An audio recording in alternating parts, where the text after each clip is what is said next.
like, well, if I throw a mic on, then I can help others the way that these people have all helped me. Born in the heart of the Pennsylvania deer camp, with the help of experts, friends, and local legends, we bring you valuable knowledge and powerful stories for your hunting adventures. Welcome to the East Meets West Hunt Podcast with your host, Beau Martonik. All right, we're back. Clint Campbell. It's been a little while, man. It's been when I went to text you the other day, I looked and it was like I haven't texted you. We've messaged on Instagram a little bit, but I haven't texted you since January of last year, which is when we did the last podcast. And I'm like, that's not okay. That's not okay. No, I know. I was thinking the same, dude. It's so terrible. Like I'll flip through my phone every now and then, just like that, where you're going to get a hold of somebody, and it's like, because you know them, and you're probably chatting like on Instagram or whatever every now and then, and you look at the message and you're like, good Lord, man, it's been a year since I like legitimately talked to this person, like had like a real conversation, and it just doesn't seem like it's been that long, but it has, because I know we traded some messages back and forth, during the fall. And they were just quick because we're busy and stuff like that. So it wasn't like we had a real deep conversation or anything. But for whatever reason, it always seems like that it hadn't been that much time that has passed.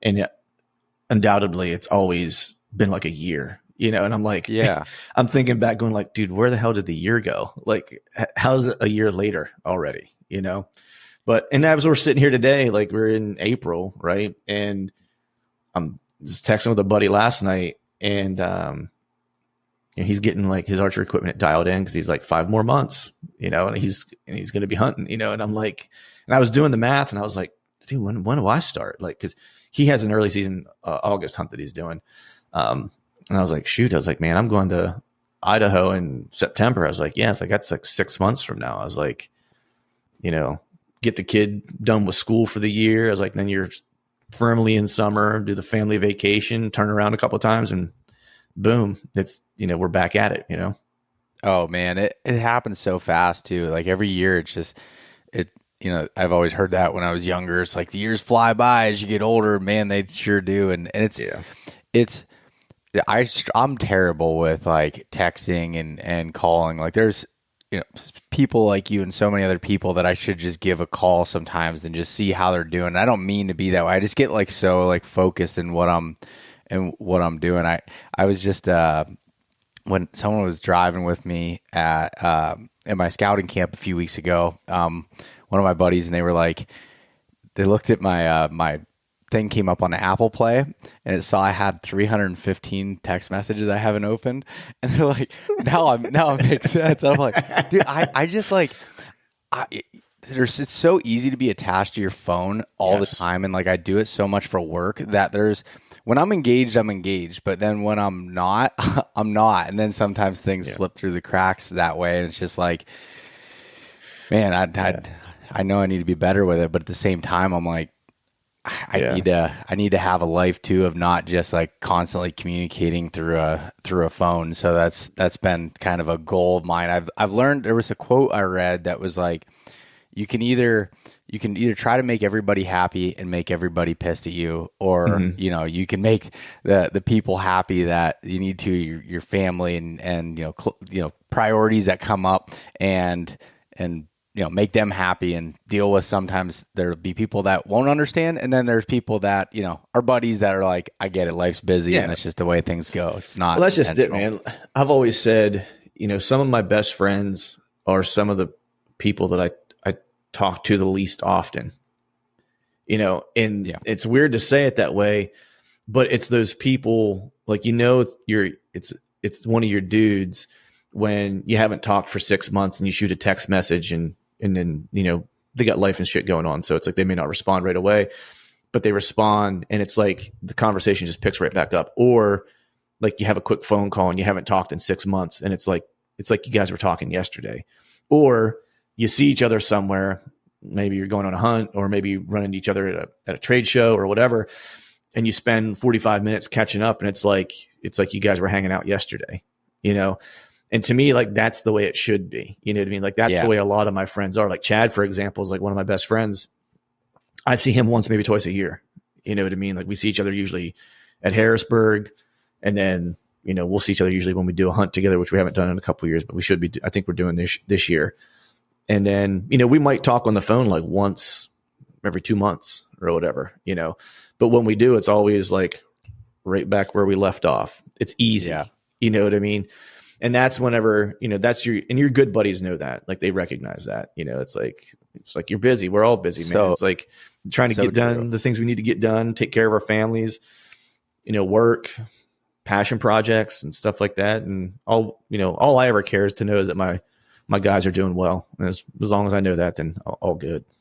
Yeah, I know. It's like I had one of my best friends from high school and still is today. Like, it's literally, we talk like it's like once every 6 to 12 months, and it's like, Yeah. and sometimes it's like, holy cow, and then we'll get on the phone and like, yeah, just pick up like, you know, like we talked yesterday. So it's just like that's those are the kind of people that I look to and have as friends. And Clint, I consider you one of those guys. You know, you're one of my friends. That's what I'm saying, dude. I can see Get all but thanks. weird. The feeling's mutual. Let's get weird now. You did throw that porn music on earlier out of nowhere. You know, so it already got weird. Right before we were starting to record, I was trying to fix my podcast equipment here, and there's like a little soundboard with some music. If you hit a little button, and it just started. Clint was in the middle of talking, and just like it's like, I thought Ron Jeremy was going to walk across the back of your screen. Like what side hustle you got going on over there, man? Oh man, anything I need to do to make the money happen. try to get that cheddar, dude. Yeah. Inflation's going up, man. Dude, hunts ain't cheap, dog. No, they are not.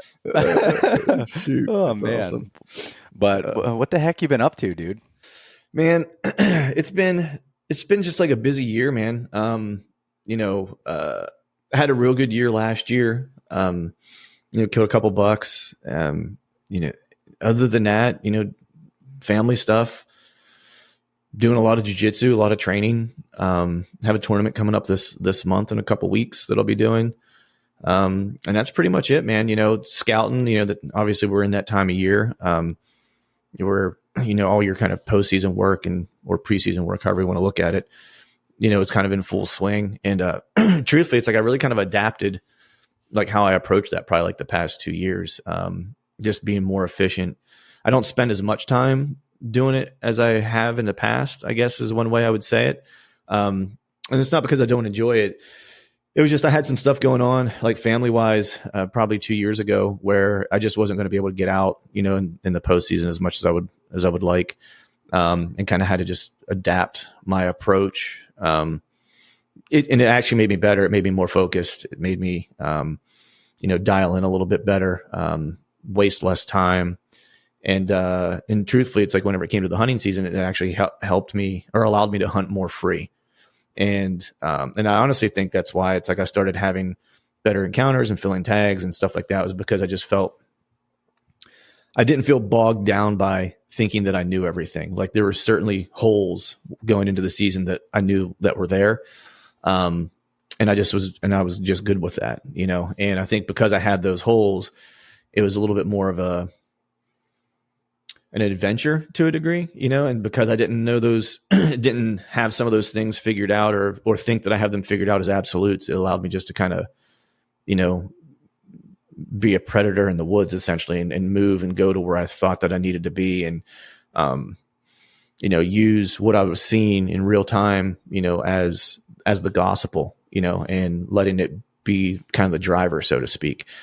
And that was really like my approach to this whole season last year. And ultimately, I think that's why it was as good as it was. I just didn't have any preconceived notions of what was going to happen. I had some intel in certain spots and stuff like that, but I was just kind of going in with let's see what happens. It's like I know enough about what I need to know enough about. And now we'll see if, the deer gods shine on me and they make the right moves that they need to make in order for me to have a shot opportunity, and so that was really exciting. And it just felt good. I think last year was, aside from the tags, just like the way that I was hunting last year, it felt like, anyone who's like ever been an athlete, and like you get in, it doesn't matter what level, like we've all experienced it, whether it was high school, college or whatever, whenever it just feels like things are clicking, you know what I mean? And I even get that in jiu-jitsu where it's like, I'll go in, like last night or Tuesday night was terrible. It was like, I didn't know what I was doing. It's like I've never done it before. You know what I mean? It's just one of those nights where it's like, I couldn't do anything right. And then you have those nights where it's like, I'll go in to train and it's like every decision I made was right, and that's how hunting felt last year. And it's like, get into the zone or whatever. And that's kind of how it felt last year, where everything was just, it felt like the decisions I was making, I didn't know if they were right or wrong at the moment, but I just felt good with the decisions I was making, whether it was timing, whether it was, the timing of the day I was going to hunt, whether it was understanding how things were going to unfold, or whether it was when I needed to draw, when I needed to make a move, when I needed to be aggressive. Like it just felt like all those things kind of came together. And you've been doing this long enough, that those things are fleeting too. Right. So it's like, you can't go into this season thinking that the same thing's going to happen. But when it does, it's nice and you're grateful for it and you don't question it. And then you move along, and that's kind of where we're at now. Yeah. And there's a couple things there. Like one, you have those, I'll call it a gut feeling, like, those intuitions that you have about places or spots and maybe not knowing all of it, but, that comes from your years of experience of, messing up or, not drawing when you're supposed to, or doing those things. And that helps a lot. It's funny. I've been really trying to like dive into the idea of like the gut feeling and trying to explain it in a way to like newer hunters that maybe don't get that gut feeling or understand it or know when to follow it, spending enough time around people like my dad and my cousin Mason and Johnny Stewart and like those guys, and like that when their gut like goes off, it's like, okay. And then, even for myself, I'll be like, oh, this feels good. And then I'm always like, why is it? Because sometimes your brain recognizes things without, and sometimes you don't really need to overthink it. But like for me, it's like, I want to try to be able to articulate that in a way to help people by, understanding, okay, why is this happening? Now, in the same respect, like I needed, hearing that from you even about the postseason scouting thing, because like right now, I didn't start my I always call it spring scouting because it feels like it's way too far after post, like you're like, but not really pre. But like, so my spring scouting, like it normally really the end of February, early March, it was like heavy into it. Well, this year I was traveling a bunch for shows and then had a vacation and like some other stuff that was like, and then I had my scouting camp I was preparing for, and I was like, holy cow, I'm not getting to my own spots. And I felt panicked, and all of a sudden Green Up came earlier this year, and I'm like, like I'm not going to get to all these places. And it's just like, really, I don't need to. Like you do, but like I want to do it and understand it. I just like being out at the time of year, but I definitely overthink it to a point where I'm like, oh man, I didn't, I don't know if I'm going to hit my goal of doing X amount of miles and covering all these places that I want to get to. And I really, it took me a few weeks ago, I really broke it down. It was like, all right, what I need to have at least one or two areas that I would call like an early season type spot. If I'm even going to be around for it. I haven't been around for the early October and since I shot a buck opening day a few years ago. But I have spots that are that. Then I have my rut spots that I know that are good rut spots, and it's like kind of just segmenting it that way, and it helps me in my brain that overanalyzes and likes data to be able to, focus a little bit, and you and I were texting after we, were talking about this, we were talking about deer and stuff. And I'm like, man, like, I'm looking for this deer, I'm doing this. And it's like, and the other day, and then I was like, someone else was telling me like, oh man, there's, a big deer near where you're hunting. And I'm like, I don't know about this deer. Like, where's he at? I got to go find him. And it's just like, you start overloading so many things. And I always laughed, like when I'd go to Ohio, I've always had good luck in Ohio, and it was mostly off of just reading the sign and kind of hunting and going in there. Now I'd have past experiences that helped me with it, but it wasn't wasn't overthought to the point of sometimes, mission failure in your head. So, cause it's like, man, it is a mental game more than just about anything. And it's cool to see, like, me even from the outside watching your style evolve over the time. And like us as podcast hosts, so I don't think I mentioned at the beginning, but anybody who doesn't know, Clint's the host of the Truth from the Stand deer hunting podcast. And, he talks to hundreds of people that are super successful and all have their own ways of doing it. And like, I've learned when you have that and you take in so much information that sometimes it's hard to when you're forming your own way of doing things, to not take in too much where it throws you off and you're trying to start all over and finding what works for you. And that can be difficult sometimes. Yeah, man. I mean, going back to the, excuse me, the spring scouting, I've just kind of gotten good with, because I used to kind of set a mile marker myself and be like, I want to hit this many miles and I want to find this many spots or whatever the case is.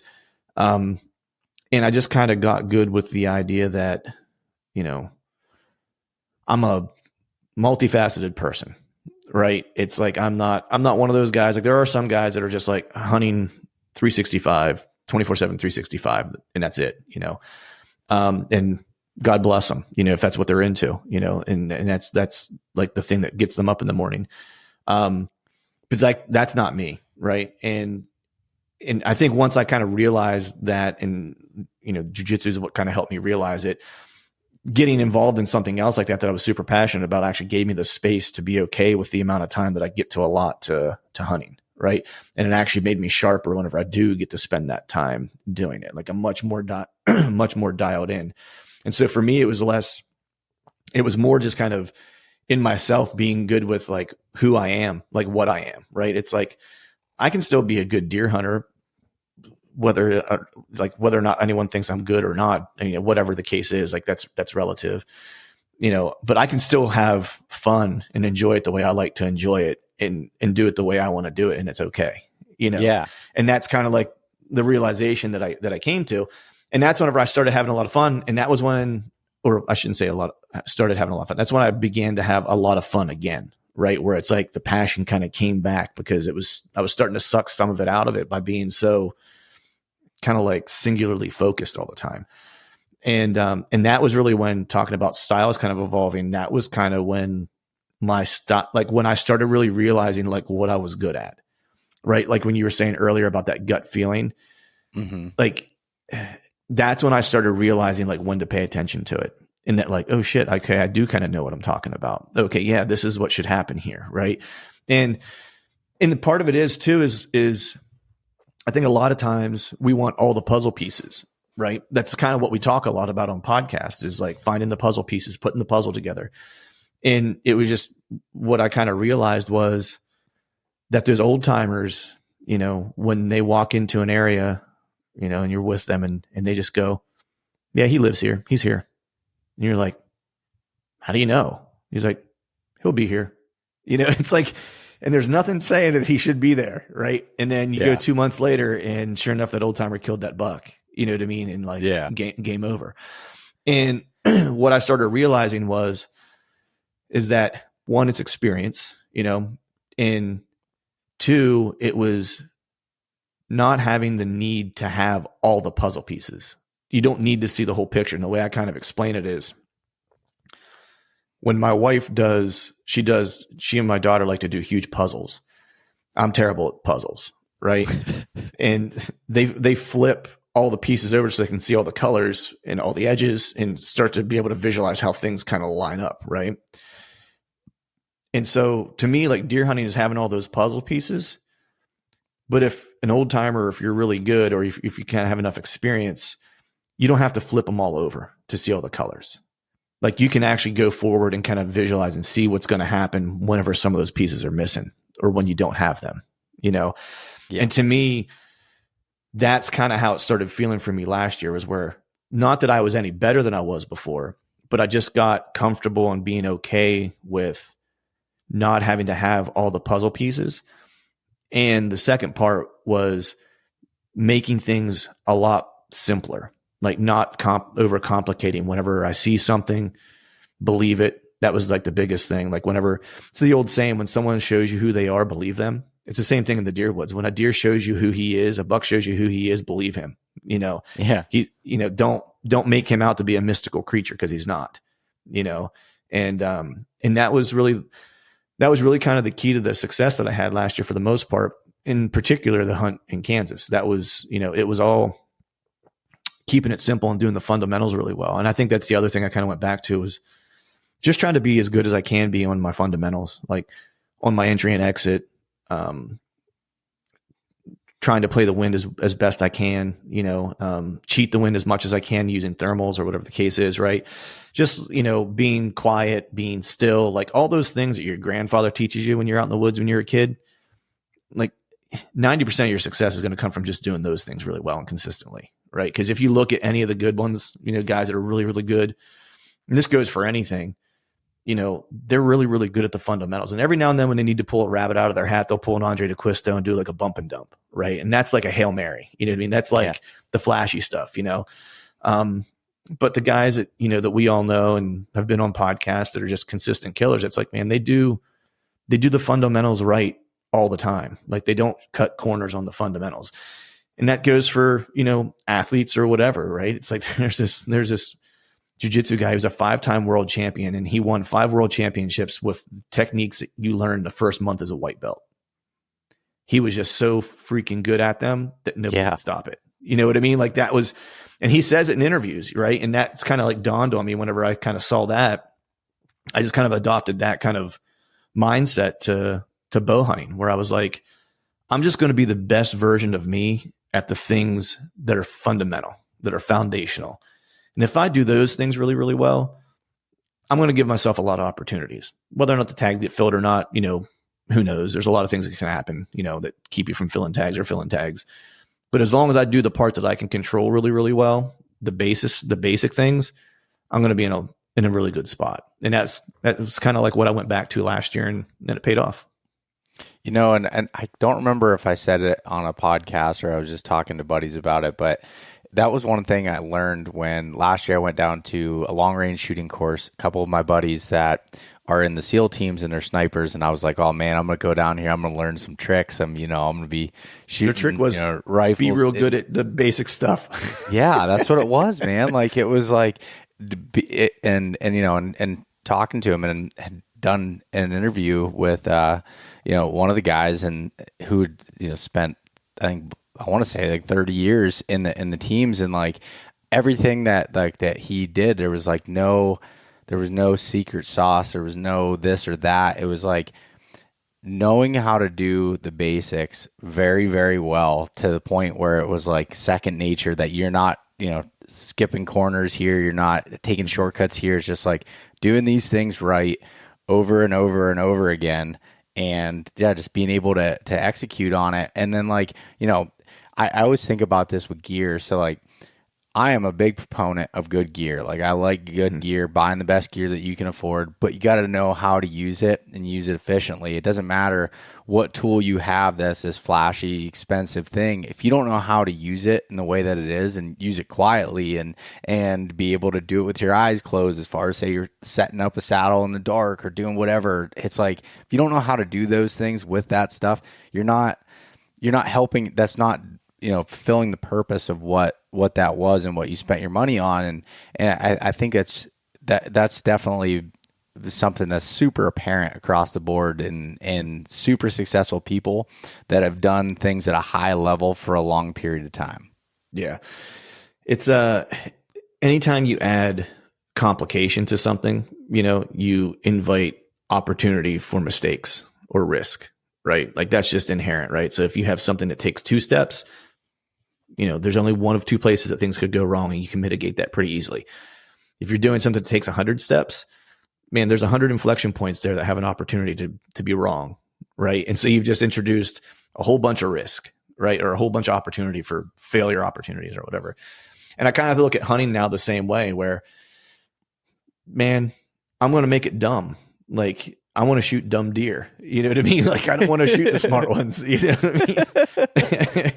And so I'm going to try to find the dumbest deer I can, that's going to give me an opportunity to shoot him. And I want it to be as easy and, and I'm saying that in jest a little bit, but the point being is that someone that's huntable, predictable, killable, right? That I kind of understand and I know, in that, if there's a deer and he's bedded in in a hub somewhere to where he can smell everything, like I'm probably not going to spend a whole lot of time trying to figure out how to kill that deer. Like he's in a pretty bulletproof spot. You know what I mean? Like I'm going to move on to the next thing and go, where is it that I have opportunity to not make mistakes that are going to basically ensure that I'm going to fail, right? Like where are the opportunities at that are going to give me the highest percentage of chance of success? That's where I want to hunt. That's where I want to be. Now, sometimes the deer aren't there and you got to make some choices. But by and large, it's like, I'm looking for, spots or areas where, that the fundamentals are going to really are going to work for me. And every now and then you find that deer that's, once in a lifetime or whatever he is, right? Or maybe it's just a deer that you've been following, you really, really want to kill. Sure. Then there's those times, and I'm kind of in that place this year that might have to happen for me, where it's like, there's a deer that I'd like to kill. And, I might have to try some things that are a little unorthodox or whatever, because the basics might not be enough for him. You know what I mean? And so you just kind of manage it with each type of hunt that you're going into. But by and large, it's like, I try to go into it going, I'm going to just use the fundamentals as best I can. And that should be good enough. And then every now and then you meet a critter that, isn't going to play the game that way. And you gotta go into your bag of tricks. But that's like where the experience comes in, right? Like that's what those guys that are consistent do. It's like most of the deer that they kill are like, they kill off of fundamentals, and they'll have like one or two on their wall that are like, yeah, I had to pull out a bump and dump, or I had to do like this extra stuff, or whatever the case is. Yeah. Right. That's like the Hail Mary. But like 90% of what they've done in their hunting career has been, they're just really, really good at doing the simple stuff. And Clint, like when it was funny, like this conversation flashed through my head this last year when I was in West Virginia, and I was in the middle of a stalk, and I had just blown out the buck that I wanted to shoot, and he went out and bedded in this wide open spot with his doe, and I'm like, there's no way that I'm going to be able to get in here. And I was like, I wanted coffee. I wanted, I didn't eat breakfast yet, and we're already 4 hours into the stalk, and I'm like, oh my, like I just want water, and I'm like, all these things are going through my head, and I'm right. Like, and then finally it clicked with me as I'm laying there on the ground, and I'm like, if I just do these things right and stay out of sight and keep the wind, just off them, like there's always a chance. Like, but if I don't try, then what am I going to do? Go up to my glassing point and try to find another one to start this all over again? Like, I'm already in the game. Like, why not fully execute it? And it was just like, it ended up taking me 6 hours total before I got my shot opportunity, and it worked out perfect. And I was just like this was, it was just like everything happened the way that it was supposed to. But it really wasn't, I didn't do anything super fancy. It wasn't, it was just okay, I'm reading the scenario. It's quiet out. I'm going to have to move super slow. Whenever a wind gust is, I'm going to have to move a little bit forward, stay out of sight, and just use this tree in front of me to try to have a little bit of cover, and just like slowly, work your way in. And it's when those things work out, it clicks. It's like, why don't I do this all the time? And be able to analyze it. Obviously, it's not always that easy, but like I definitely saw, like, it was really cool, not even knowing a lot of the specifics with you like last year, but seeing like the success just rolling in last year was awesome. It was like, Pennsylvania, you shot a nice buck, and then like you went out to Kansas, which is a place that you'd been trying for 3 years, and shot an absolute giant there. And it was like, yes, like that like you get in those grooves, and it's amazing to be able to see. Yeah, man. It's yeah, dude. And I was watching you from afar too, man. I was super stoked when you killed that buck in West Virginia, man, because that was awesome. Because I'm buddies with Josh too, and I've talked to him about like hunting on the ground out there and stuff like that. And it's something I would like to do, just because you don't get those types of opportunities, that type of environment, very many places. That's kind of a unique place to be able to hunt spot and stock style like that. But yeah, like the PA buck was an area that I had hunted. That was the third season that I'd hunted that area, and it was a water access area. And I've been kind of stubborn with it. Like, this is one of those things where it's like, I've passed up opportunities on other deer in the past. And I got beaten in this spot specifically, two previous years by bucks that I had within bow range and just couldn't get them killed, where it's like one was just stayed out of, behind brush and couldn't get a shot. And the other one kind of snuck in on me and I saw him too late to get drawn. And it's a really cool spot to hunt. A big primary scrape area. I know it turns on a specific time every year. It's kind of like my mid-October spot. There's an early doe that comes in. So like, shit starts to get a little buck wild, like around the 14th, 15th, 16th in that area. And I shot that deer this year on the 16th. And the year before I had an encounter with the deer I was trying to kill on the 16th. So it was like back-to-back years, same date. He just came in and made a scrape, and then I got an itchy trigger finger and he ate it, and that was that. And it was just really, I killed him off of historical data. It's like, I knew that spot was good and I wanted to kayak a buck out of that place, like really, really bad. And so I just kind of kept going back to the well, like every year during that time frame. And they would just beat me for whatever reason. So that happened. And it was one of those things too, where, almost like I got the PA monkey off my back. And so then whenever I went out to Kansas, it almost felt like I was playing with house money to a degree, you know what I mean? To where it was like, yeah, I've already filled like the PA public land tag, like whatever, like let's go. It's like, we're just going to go out here and see what happens. And Kansas, I had experience with, I'd been out there. This was the third year that I'd been out. And the 2 years prior, I hunted a bunch of different places. It was all a combination of like walk-in access and public. They don't have a whole lot of like state-owned public out there. So primarily the stuff that I hunted was all the walk-in in that unit. And and I basically, like, I killed that deer also off of long-term data as well, just not long-term trail camera data, right? It was more long-term of just spending time like in the state, in the area, hunting, glassing, observing, screwing up a ton of hunts. I should have filled a tag every year I was out there. And because I had, I was either at full draw or was within bow range. And the first year I was out there, it was just, really just trying to figure it out. We made a lot of mistakes. Chad and I were out there together that year and set up on a bunch of different deer and just, messed it all up because ground hunting was new to me at that point. And I was just, was figuring out how to locate deer effectively. Right. And then also figuring out how do I get an approach on them. And then when I do get an approach, like, how do I get into position and get situated and get drawn and stuff like that. And it was just, all that stuff was kind of new. And I'd done some ground hunting leading up to going to Kansas for probably like 2 years in PA to try to just kind of have a little bit of that experience before I went out there. But until you do it like repetition over and over and over again, like you really don't get it. Like even little things like playing in the shadows and stuff like that. Cause out there's not really any trees. And so you're in a lot of times like CRP and trying to stay hidden. And so you got to find little places to find shadows. And like, as the sun moves, like the shadow moves, right? So like where you're at right now may not be the right place to be in 30 minutes, you know what I mean? So like, you got to kind of like keep adjusting and stuff like that. And so it's a really active type of hunting, which I really, really like. And that first year, I had a couple encounters with some good deer. And then the last day, I had like 150-inch deer that I was at full draw on, and it didn't come to fruition. Like he winded me. And that was that. The next year I went back and I kind of knew this one area that I'd been hunting, like what the deer like to do and, how they wanted to cut, how bucks were cutting does out and what area they wanted to take them to. Cause I just kind of glassed and observed, a little bit the year prior. And so I went right into this area and then like glassed, I think the first day I was there just to kind of confirm all the stuff I'd seen the year prior. And they were doing the exact same thing.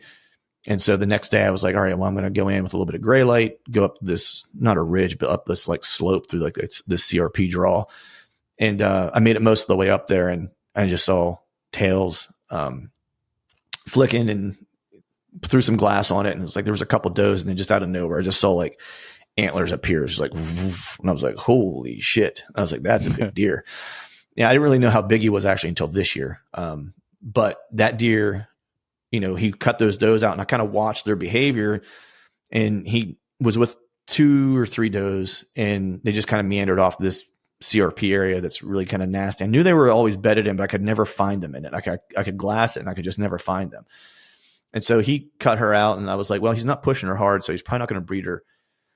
starting today, she's probably like a day or two away from that. I was like, and I'll breed her for 3 days. I was like, so this deer isn't probably going to be real visible again for probably like 5 days, you know? And so I didn't have a real good idea I knew he was a big deer, but I wasn't sure how big. And I got probably within 100 yards and they took off. And sure enough, I didn't see him again. I kind of kept tabs on that area, but just didn't see him again. And hunted a couple other spots, kept hunting, glassing and stuff like that. And I drew on like a 140 some odd inch deer, and he caught me drawing. That was at like 10 yards. That sucked. That one was probably the only one that actually pissed me off, because because the other one, like the one winded me the year prior, you know, and that was just, you know, he just was smart. Like there was one little spot he could get to get downwind of me, and that's exactly where he went. And I needed one more step to shoot him, and I just didn't get it.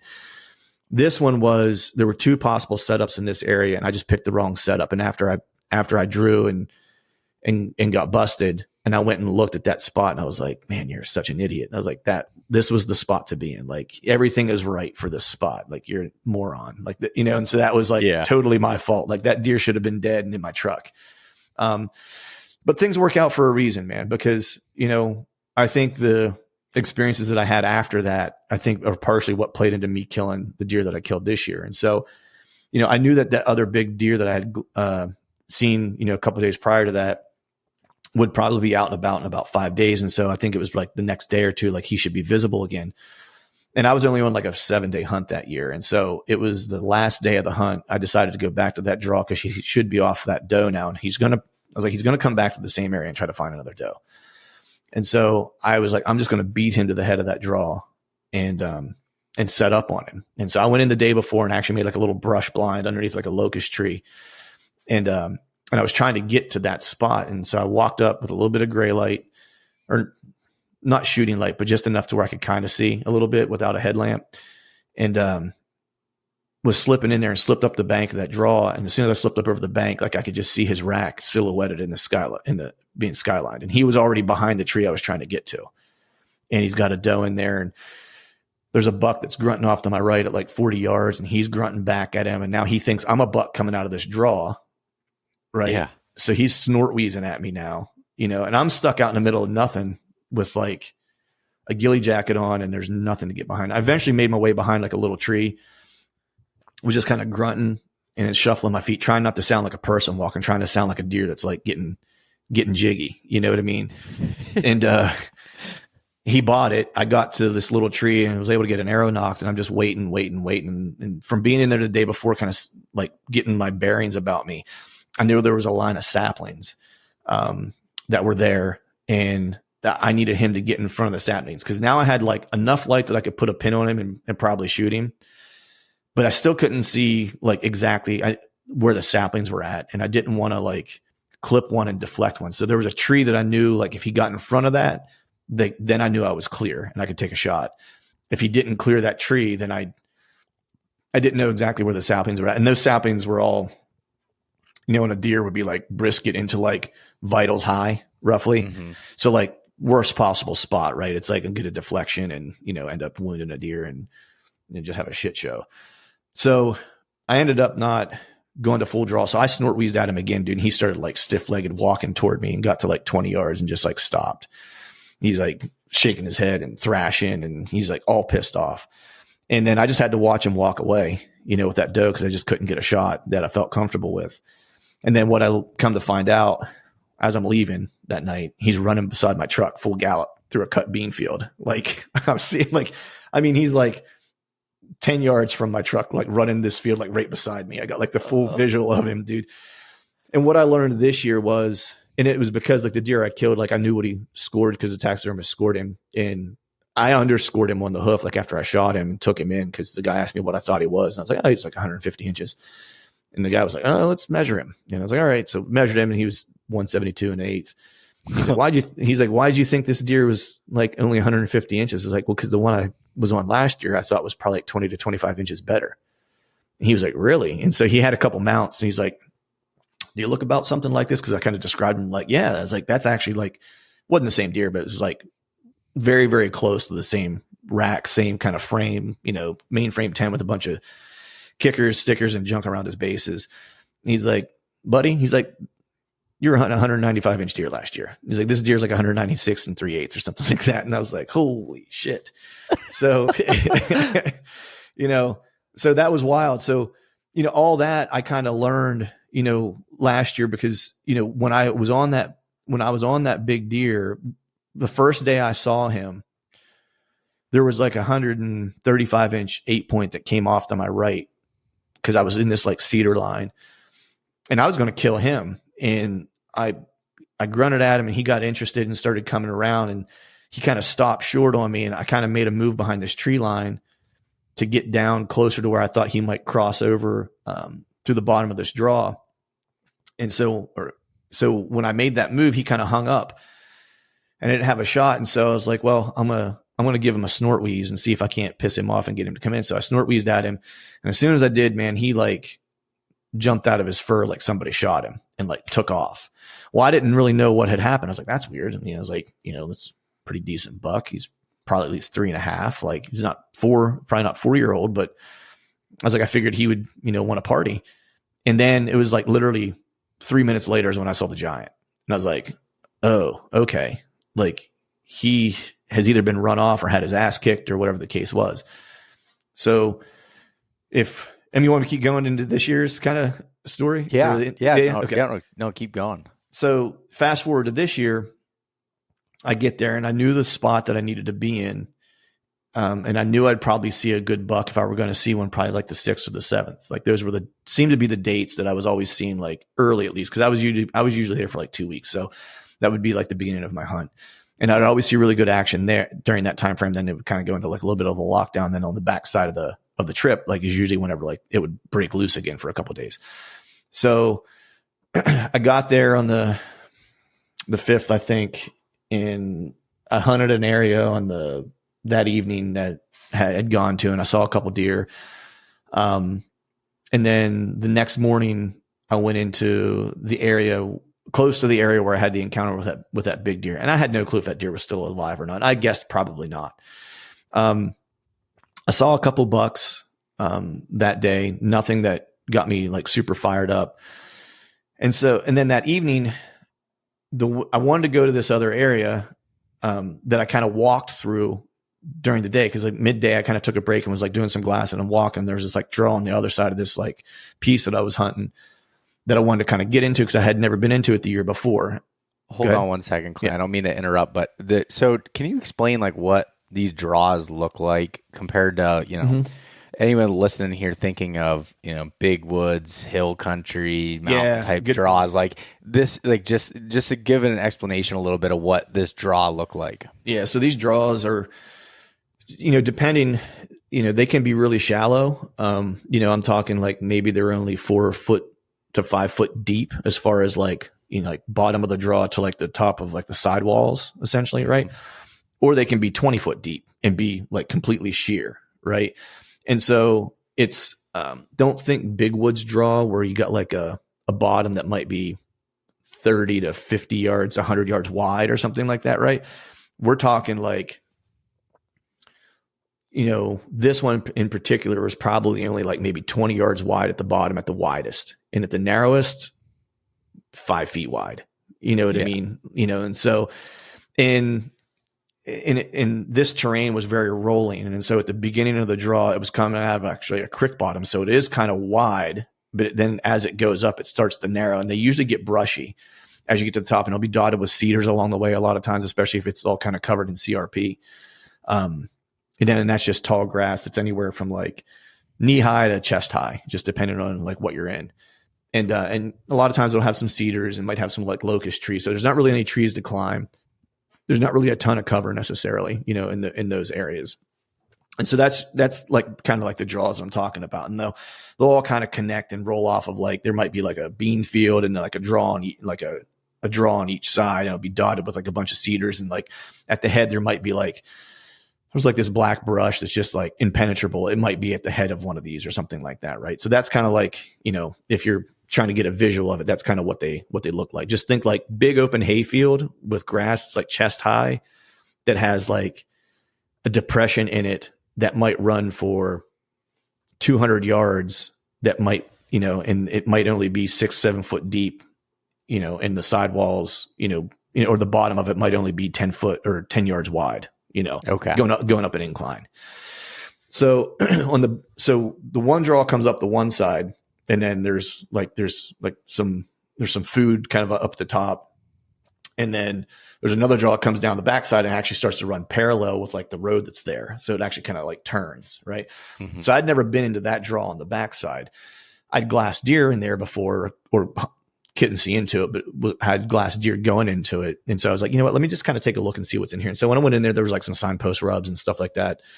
And it looked really good. And I was like, man, I'd like to hunt this area. I was like, but the wind's switching midday. And I was like, and it's not going to be right to hunt. I was like, well, I'm going to kind of finish walking through this. I'll walk back to the truck, and there's an area that I'm going to go hunt. It was actually where I went to full draw on that 140-inch deer the year before. I was like, I'm going to go over there and hunt and see if maybe I can get lucky. It's a big cedar kind of thicket almost, that like the bucks kind of like to wrap around it and scent check the edges of it and stuff. And it's adjacent to some food, and directly adjacent to it is a big CRP kind of patch. And so they're kind of filtering out of that. And there's a big draw that's there too. Now this draw is wooded, but it's super, super narrow. It's probably only like at its widest, like 10 yards wide, maybe. Right. And super deep. Like the sidewalls are pretty sheer.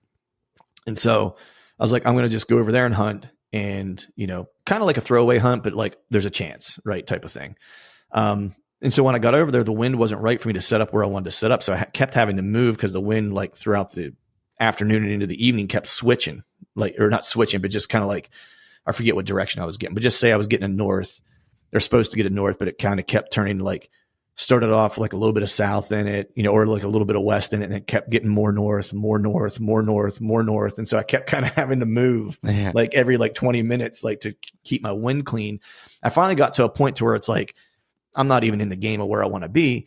But the advantage was I could actually see where I had hunted in the morning, and so I was like, you know what?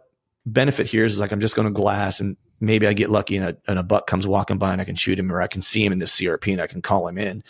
I was like, but if nothing else, I can glass all this stuff that I want to hunt tomorrow. So I was glassing that in, I don't know, probably like at 5:30 ish, I saw a couple deer pop out into this kind of open area. And, when they popped out, there were, I saw two at first, and I was like, that's, a couple deer out in the field, and didn't think much of it, and it was kind of this open field area.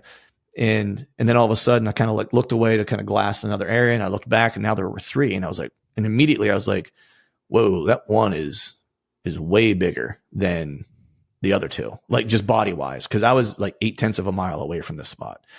And I didn't have a spotter with me. I didn't take a spotter like to that spot. I just had my binos, so I wasn't able to see like real well, but it was obvious enough that he was that much bigger just body wise that I was like, that's gotta be a buck, And so threw the binos on, and I'm looking at him, and I'm like, I can tell it's a buck, cause I can see like he's got a rack, but I can't really tell how much.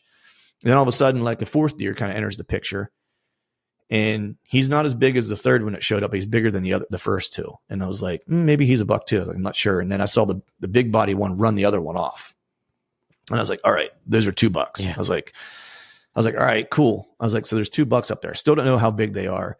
And then after he runs that buck off, and it was kind of overcast this day too. And then all of a sudden, like as they're walking back into that CRP draw, like all of a sudden, like the clouds part for like a second, and I got like full blast sun, and I could see the glisten off his antlers, and the amount of glisten that was happening. I was like, okay, that's a good buck. I was like, I don't know how big he is. I was like, but there's enough antler on his head that I can see the sun beaming off of it from 0.8 of a mile away. I was like, so my guess initially was like probably like 150-inch deer. That was like my guess, roughly. I was like, I might be bamboozled. He might be smaller. I was like, but it seems like he has a lot of frame, was what I could see. And so in that moment, I was like, I'm going to kill that deer there tomorrow night. He just doesn't know it yet. I was like, cause he followed this doe out of this draw, and she was clearly leading the party. And what I had learned the year before with that big deer was that at this point of the year, those mature deer, like when you see those deer running, and it's like this anywhere else, like those 2 and 3 year olds are what are running the deer until it's actually time to to get down to business of breeding. Right. And then like the big boys kind of show up and take their pick of who they're going to breed. And the doe has a say in that as well, of course. But, so what I had realized was that, this deer is acting like a mature deer and he's older. And that doe is actually leading the party until she's ready to breed, because she's with another doe. Like, she's not ready to breed yet. I probably have one more day to try to kill this deer before he goes into lockdown. Cause he's probably that's a great scenario. Yeah. I was like, he's probably got 1, maybe 2 more days before they disappear for 3 or 4 days. Right. So I was like, I'm gonna have to kill him tomorrow. And what we know about does is they like to bed where they like to bed. They like to feed where they like to feed. Right. They're consistent. Right. Their doe bedding doesn't really change. I was like, he's going to just follow her and be close until she's ready. I was like, so as long as she doesn't get bumped, a coyote doesn't bump her or anything like that, she's going to bed on that backside in the CRP where I know they're at and I can never see him. I was like, and she's going to lead him out to this area to feed again tomorrow night. I was like, and I just got to be at the right spot. And so the next day I hunted in the morning, and this was like, the next morning is when I kind of had a kind of confirmed, like, semi the caliber deer that I was hunting. Was I walked in close to that spot in the morning, because I was like, if I can catch them slipping back to bed and kill them in the morning, then awesome. So I hunted kind of not in that spot, but I hunted, maybe 150, 200 yards away from where I planned to hunt in the evening, and had a buck walk in. Couldn't see what he was. He was with 2 does. It might've been him. He was within 10 yards. I was on the ground. He walked by me at like 10ish yards, but I couldn't see. Like, I could just see antlers. I could just see rack, like, but couldn't tell how big he was, didn't know what deer it was. Because it was, way before shooting light. And then I had another buck kind of come through, that morning as well. Like a small buck. I decoyed like a small, 8-point in to like 5 yards that like just hung out with me. He was so confused by the decoy. It was hilarious. And then I saw like another deer cresting like the opposite side of the draw, kind of walking down the draw. And he looked up through the glass on him, and he was probably like 130-ish inches, maybe a little better. And so, and I didn't know, again, like, was that the deer that I saw last night? Like, did I know exactly how big that deer was? No. So that could have been the deer. And so I cracked the antlers together to get his attention. Not like I was trying to kill somebody, but just like trying to get him to stop and maybe turn around and get curious and come to me, because I was going to shoot that deer. And as soon as I cracked the antlers together, that dude took off like somebody shot him. Like, he was gone. And that was when I was like, I saw this last year. That's a big deer that I'm hunting, because that deer was like mid 130s, and that deer wants nothing to do with what was going on over here. So the deer I saw last night's probably in the 50s and more mature than him. So that was when I kind of started having an idea of like the deer that I was chasing. And so I drove around a little bit during the day and did some hunting and some scouting, or not scouting, but just glassing and driving, and some rattling in some like areas, because I was going to shoot it. If I got a stock on something, I was going to stalk and kill a deer if I could. I thought you were going to say I thought you were going to say you were truck rattling, just hanging out the window of your truck. Letting it rip. Because I knew I wasn't going to go into that area. I knew they were going to come out late. And so I didn't need to be in there early. And I just kind of played it, tried to play it cool and go do stuff during the course of the day. And if I saw a good buck, I was going to shoot it. I wasn't selling out for that one. I knew I could kill him as long as like everything played out the same as the night before. And then I was like, I'm going to go in at 3:00. I was like, that's when I'll walk in. And so I walked into that area at 3:00. I set up like the head of this backside draw. And the setup was basically like, there's a bunch of CRP on the backside of this piece. And then there's like a cut bean field, CRP that kind of is on, what would be like the south side of like my setup. And then there's a buffer strip of CRP that runs north and south, between like this cut bean field. And then on the other side of that buffer strip is a winter wheat field that's there. And so all that stuff kind of came to a point, like at a corner. And there was a big cedar tree and a big locust tree. And I was like, I'm going to set up in between those, kind of underneath the locust tree. And I got in there at first and I didn't like the setup. And so I moved to another area, like 20, 30 yards away. And I was like, man, I feel like if I'm in this spot, I'm not going to get a shot if they do what they did last night. And so I sat there for like 30 minutes and I moved back to the original spot. And I'm sitting there and like the sun's starting to set, and like, dude, the sun is just like beaming on me. Like, I'm lit up like a Christmas tree. And I'm like, what I was saying earlier, like you want to play in the shadows on the ground, right? And I'm like, dude, I'm in no shadow right here. Like I am like big pointer sign going, hey, there's a dude sitting right here, but I kept telling myself like the sun's going to set, it's going to go down. And then this spot only needs to get right for like 20 minutes. That's it. Like I don't need a whole lot more time than that. 10 minutes maybe. Right. And so I just kind of stayed there and was thinking that maybe it wasn't going to happen because it was starting to get late. And then sure enough, like all of a sudden I had my back turned the wrong way and like a doe slipped out to my left. She got in front of me at about 7 yards. And I was like, oh man, this isn't good. And I couldn't see behind me. And so I kind of finally got moved to where I could see behind me and I saw the second doe. And so then I knew, I was like, I hadn't even seen him yet. And I was like, that's them. And I was like, those are those two does. He's got to be somewhere close.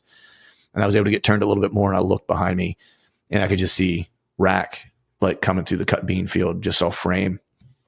And I was like, that's a shooter. I'm going to shoot him, immediately. Didn't know how big he was still, just like knew that I was going to shoot the deer if I had a chance. And the doe, like she got a little spooky because I had turned and she couldn't see me, but she knew something was up. And so she kind of came around me to get downwind of me. And the way I was cutting the wind was one of those things where it was like, it was either going to work or it was going to not work at all, and, by the time she got over to where she wanted to start to get behind me, like that buck had already cut the distance and already been there. So now he's at like 40 yards and standing there. And she got real close to him. And I think she didn't like being very close to him. So she just kind of like, she didn't jump or run, or she just like trotted kind of quickly down this fence row that was behind me. And then that second doe followed her. And that buck was just kind of standing there, like staring right in at me. I don't think he knew that I was there. I think he was just kind of like trying to figure out what was going on. Mm-hmm. And then he turned and went the same direction. And there was one spot I was going to have a shot. Like once he got his head behind this stuff that was in that cedar tree that was in front of me, that was going to be my chance to draw. And I was already on my knees. And so as soon as the head got behind that, I drew. And I knew when he got in between these two fence posts, it was about 26-yard shot. And that'd be where I need to shoot him. And because if he got any further, I don't think I was going to get a shot. And so I mouth bleeded him. He stopped, like, which is not common during that time of year, during the rut, right? Like usually completely one track minded, and he stopped. I think it's because he hit where I stopped him was also where my scent was blowing. So I think he smelled me, and then he heard me when I bleeded him. And so I think he was like, oh shit, I didn't know that was there. And so I had a completely broadside shot whenever he was going down that fence row. And when I stopped him, it startled him to where he turned his whole body toward me. And so I went from a broadside shot to the only shot I had was like sticking it in his left front shoulder. And so I just moved my pin, let it float, let it eat, and went through his left front shoulder, came out his right front shoulder. He jumped and ran through this cut bean field. And, long story short is like, I wasn't sure how good the hit was. And I went to walk up on him just to try to find some blood so I could mark it. And then he was laying right off the edge of that bean field in the CRP and jumped back up and like took off like 3 jumps. And so I ended up walking him down to like 10 yards and missed him while he was laying in the CRP because I couldn't see his back. I couldn't see exactly where his body was at. I could just see his rack. He jumped up again, took like 2 bounds and hit the ground. And then I walked him down to like whatever it was, like 5 yards, and stuck one in his last rib. When we caped him out, like the first shot killed him. It was just, he hadn't been done dying yet because it went through both shoulders. It just didn't come out the hide on the offside. So where did you end up hitting on that first shot? Was it through the lungs? Yeah. It went through both shoulders. Yeah. It went through. It basically went through the pocket here. Like I hit him right in front of that shoulder. So it went through this shoulder and kind of angled back out the opposite shoulder. Gotcha. Yeah. So he was smoked. Oh, dude, that is awesome. And so the one thing, this is not really completely, I guess, relevant to how you killed the deer, but something that I've encountered, and I'm thinking that maybe others do when you're ground hunting, is how do you get comfortable to sit? Like this is something that's not the tactic specific, but this is something I've ran into in West Virginia a lot. And even when I ground hunt in PA, it's like, I'll find a spot and then like, maybe I'm just getting older, but like, then your knees are hurting and you're in this position. It's hard to stay still. Like, have you found anything that helps with that? No, I mean, the only thing that I do is, is I try to, I mean, I use one of those egg crate pads that you take like out west that's small that you fold up, right? Like I take one of those and I'll sit on that, you know, to give myself a little bit of cushion, a little bit of comfort. And then other than that, it's like I use pants that have knee pads built into them. You know what I mean? And that's what I use because the biggest thing was like my knees would start to hurt. Sorry, my printer's going off for some reason. What I found was my knees hurt a lot more, like shifting back and forth than anything else that bothers me, you know? And so for me, it's just, you know, wearing a pair of pants that you use to hunt out west. Like I basically use like Western gear when I go out there, you know, like that's usually my setup. I don't use anything that I would use to hunt like back east in like the timber or whatever. It's usually like a puffy jacket, you know, a vest, my ghillie jacket, and then pants with the knee pads in them. And that's usually like my setup, you know, and I keep it pretty light, like, cause the honest truth is like, I'm not doing all day sets that time of year anyway. Like I'm in and out of spots. Like I'm glassing. If I see something, I'm stalking it, you know.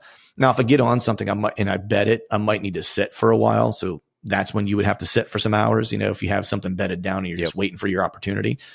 But by and large, it's like I'm moving quite a bit. So, you know, I'm not doing like I have done all day sits in certain spots on the ground. The year before I did an all day sit in that spot where I saw that big deer. I did one all day sit in that area. Ended up seeing 30 deer that day, and I think like 12 different bucks, like, which was bananas. It was like a deer parade the whole day. And I had like, I don't know how many that I had within like 5 yards of me. Like I had a buck and a doe. Like the buck I would have shot, but his right side was all messed up. He was probably like 135 to 140 inch whitetail. And he bedded down with a doe like 10 yards from me. Like, really? That's so cool. I just sat there for 2 hours watching them bedded, you know, like it was kind of wild.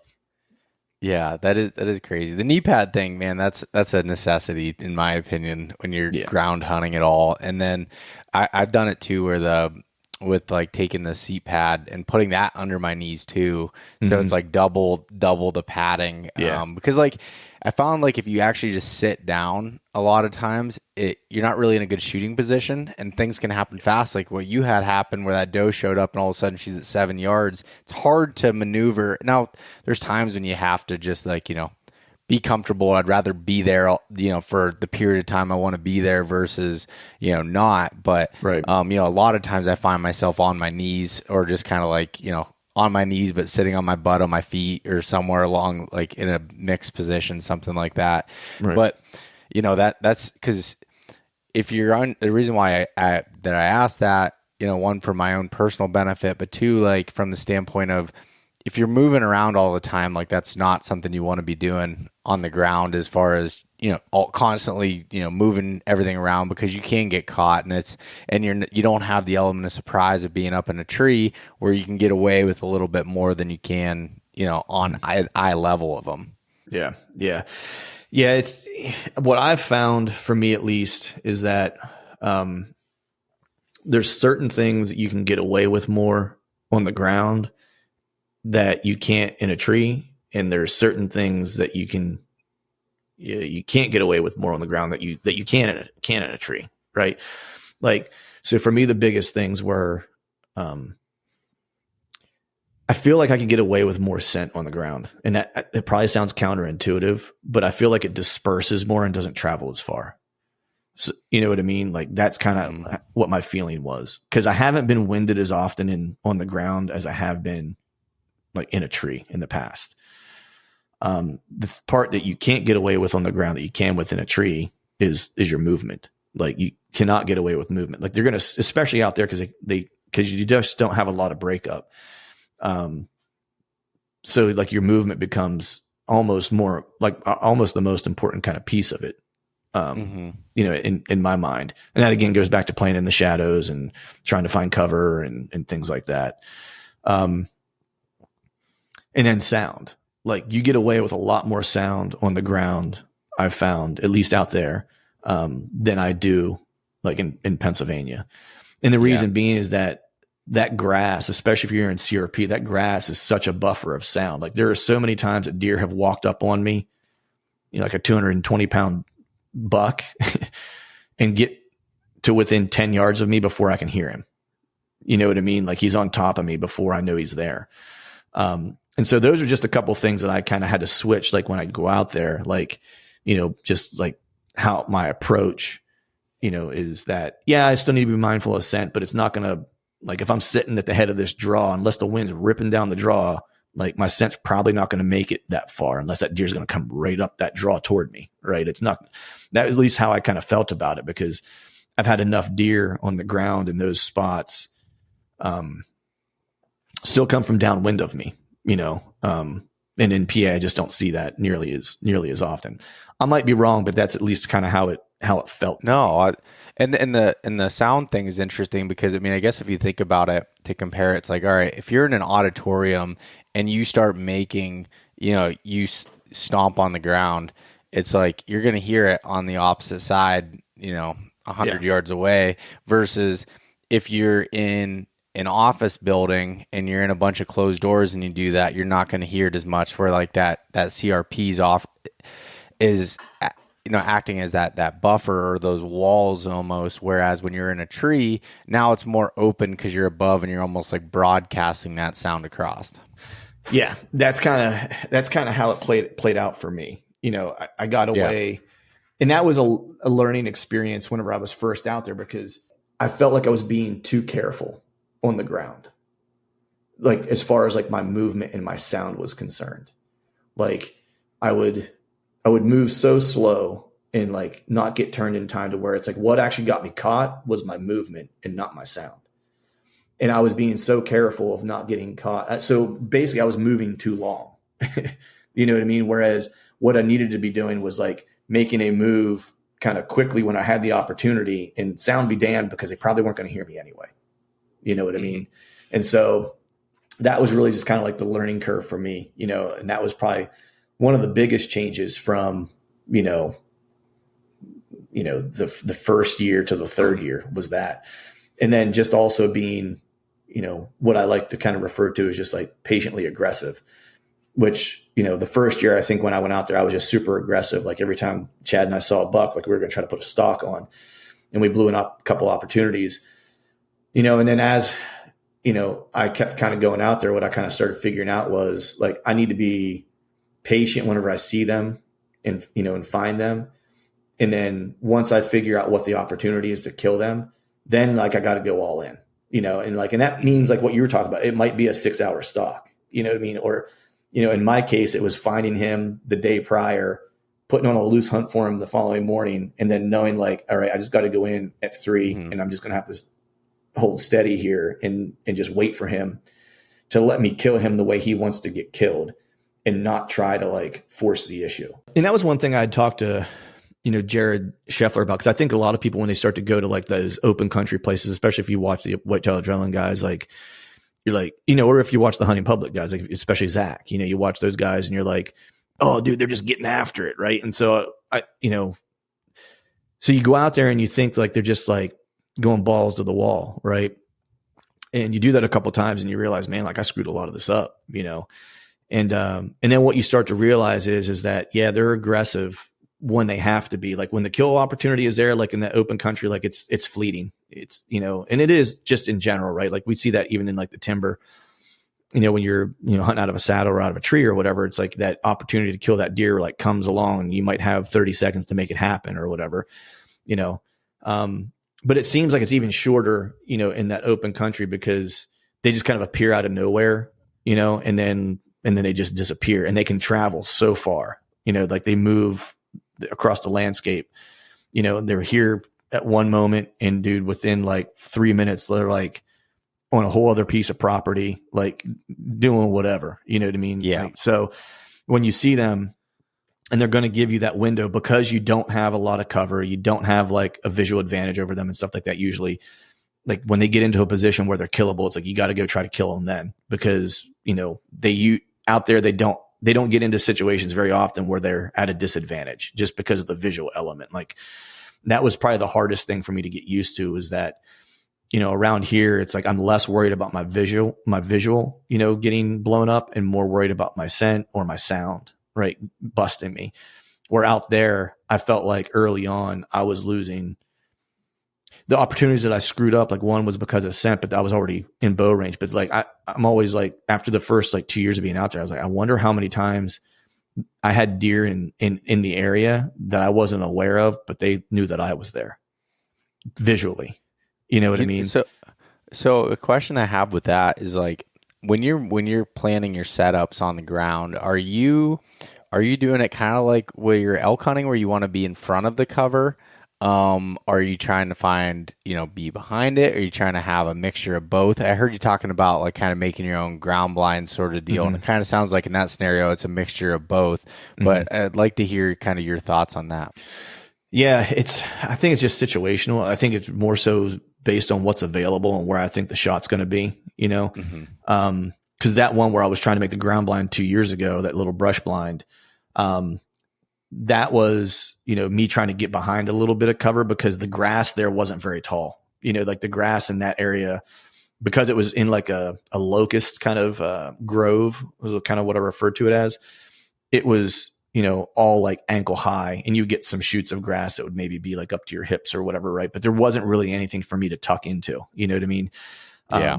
And so for that one, that's why I was trying to make that. Cause I was like, I need some type of like breakup. And when I say breakup, it's like, I wasn't like brushing it in. It's like, I was taking some down limbs that were like, a couple inches round maybe, and just like, hash crossing them across like this tree opening or whatever, just to give me a little bit of like horizontal breakup, because I had nothing, I could use the tree behind me, but I had nothing to break up like my horizontal plane. And so I was trying to do that. And where I killed that deer this year, I was just kind of tucked up against like a locust tree, and I had a cedar that was kind of in front of me, and I had a small opening that was maybe like, 10 feet wide, and like more locusts. And then like CRP that was maybe like, knee high. So if I'm down in it on my knees, right, like there's only about, chest up is visible. You know what I mean? And so that's like, I wasn't really worried so much about, I wasn't really worried so much about having a bunch of cover in front of me, because I had enough cover as far as like a tree here, a tree here, a tree behind me, trees over here. The only time he's going to see me is right here. And if that's the case, he should already be dead. So I was less worried about that. Yeah, that makes sense. And it's always that balance of, you want to be hidden, but you gotta have shot opportunities too. And that's like, because you can pile yourself into the thickest brush out there, but if you can't draw your bow back and get a clear shot, then you might as well stay in the truck. Well, dude, so it's like this. Mentioning the bow drawing back thing, like that was, so that 140-inch deer that I got busted on drawing the year before was because I didn't draw my bow back before when I set up there, which is why I said that's the first setup I looked at was the better one, because when I got in there, I was behind a bunch of locust saplings, and when I went to draw on that deer, I had to stand and draw at the same time and try to reach around these locust saplings. And when I did, my broadhead, as I was drawing back, caught on one of those sapling twigs and bounced up and down off my riser. And that's what he heard. And that's why he lived. You know what I mean? Yep. And it was, if I would have just drawn my bow when I sat down, I would immediately realize like, yeah, I've got more cover here, but I can't get drawn. Like, or I can't get drawn where I feel like it's going to be real iffy. Like if I pull it off, it's going to be like a miracle, type of thing. Where the other spot, the cover wasn't a whole lot worse, but my ability to draw was exponentially better, so that's one of the like hard lessons I learned was like, now every setup I go into, even in PA, like when I get into a tree, I used to never really do this, and it's stupid on my part, because it's kind of like, rookie mistakes. Is now it's like, especially on the ground setup, it's like I draw and move my bow to every angle that I'm going to potentially want to shoot, and make sure my elbows aren't hitting anything, my limbs aren't hitting anything, my arrows aren't hitting anything, just because it's simple things like that. Like you work so hard to put yourself in an opportunity, or give yourself an opportunity, and to blow it on something as silly as I can't pull my bow back without hitting something, like it's just dumb. Yeah, no. But it is a real thing that you don't think about until it happens to you. that much. Or like even like you were saying in a tree in PA, like when I'm hunting out of a saddle and it's like, all right, if I get a tree that, you know, might have a little bend that comes back towards me or something, and I need to shoot to my backside, and it's like, okay, I'm like trying to draw, and then all of a sudden you can't do it. So I always do the same thing. I always draw back. And in West Virginia last year, I was hunting on the ground, and I was in more of an ambush setup versus spot and stalk the first day. And there was this topo hub that I knew bucks came through. And actually, it was funny. I was 20 minutes behind the deer I wanted to hunt. Like as I'm walking in, my camera goes off and he was walking through and that was the first time he had showed up in weeks, but years prior he showed up during these dates. And anyways, I was late getting there in the afternoon, but I set up one of those like half ground blinds. Man, I can't remember the name of the company that makes them, but anyways, it's just like one where you can sit and you can shoot over it or shoot through it. There's little windows, but there's not a top on it. And I had this chair that I brought that was like one of those Helinox, those real small ones. Well, I could barely see above the blind with my eyes. So I looked like a little kid sitting back there, and I'm like, well, this isn't going to work. Like I can't. And then the grass was too high in front, and I didn't want to get out and, you know, push things over and make a bunch of noise. And so I was like, man, I was kind of out of the game that night. So the next day, luckily I had another chair that was supposed to be for the camera guy that was coming in, Josh, and so next day he got that the small chair. Like I can't see anything. He's like, you're gonna have to tell me if something's coming. I'm like, I'm sorry, man. Right. The shooter comes first. Right. That's hilarious, dude.